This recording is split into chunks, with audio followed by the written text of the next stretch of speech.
Governor Chaz said Mr. Trump should stay out of the state's business, and Seattle's mayor said any invasion of the city would be illegal. Police abandoned a precinct there on Monday after days of clashes. Mr. Trump said the area had been overtaken by domestic terrorists. Since police withdrew, demonstrations in the area have been largely peaceful. It has been called Chaz, an abbreviation of Capitol Hill Autonomous Zone. Hundreds of people have been gathering there to demonstrate, hear speeches and attend events. The protests in Seattle, Washington began in response to last month's death in police custody of an unarmed black man, George Floyd, in Minneapolis, Minnesota. President Trump, who has pushed states to take firm action against protesters, has meanwhile outlined proposals for reforming police, including greater funding for training and national guidelines on the use of force.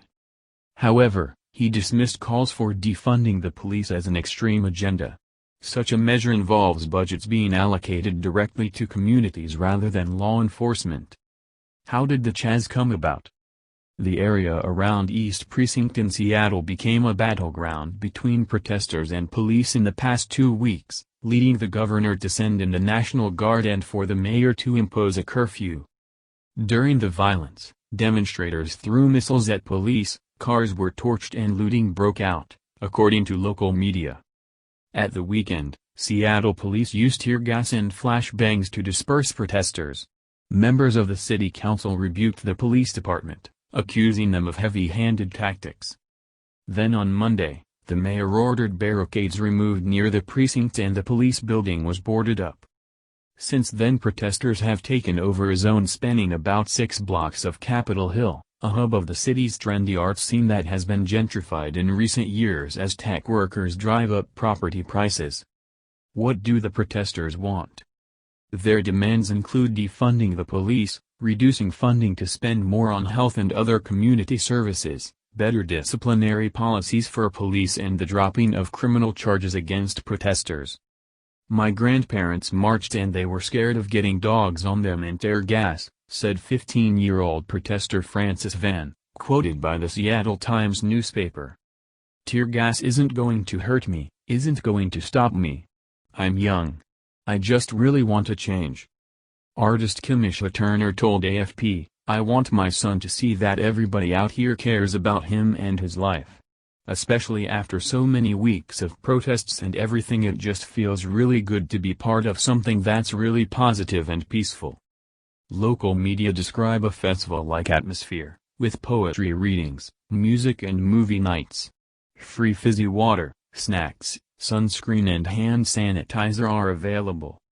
While the protesters say they are leaderless, armed volunteers have been spotted at checkpoints asking for the ID of people entering. What did Trump say about Chaz? In a series of tweets, the Republican president lashed out at liberal Democratic leaders in the northwestern U.S. state of Washington and its most populous city of Seattle. Take back your city now, Mr. Trump wrote on Thursday. If you don't do it, I will.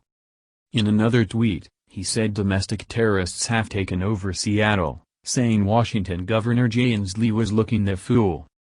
Mr. Inslee tweeted back, a man who is totally incapable of governing should stay out of Washington state's business.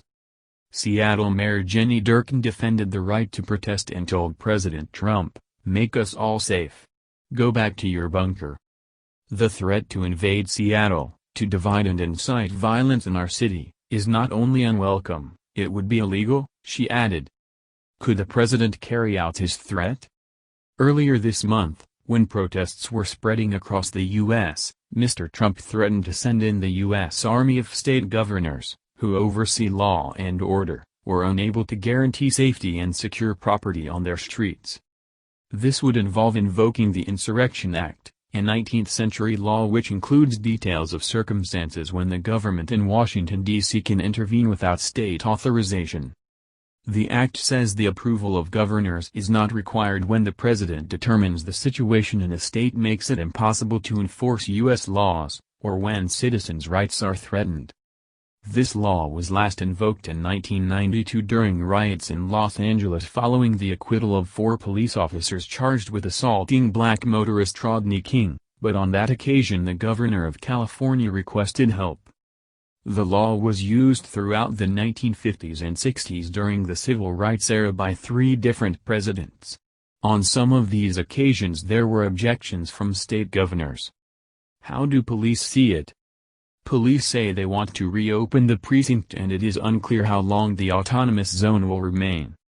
At a news conference on Wednesday, Assistant Chief Deanna Knott said the police department had been abandoned because of threats that it would be vandalized or burned. She said the protesters' barricades were intimidating some residents.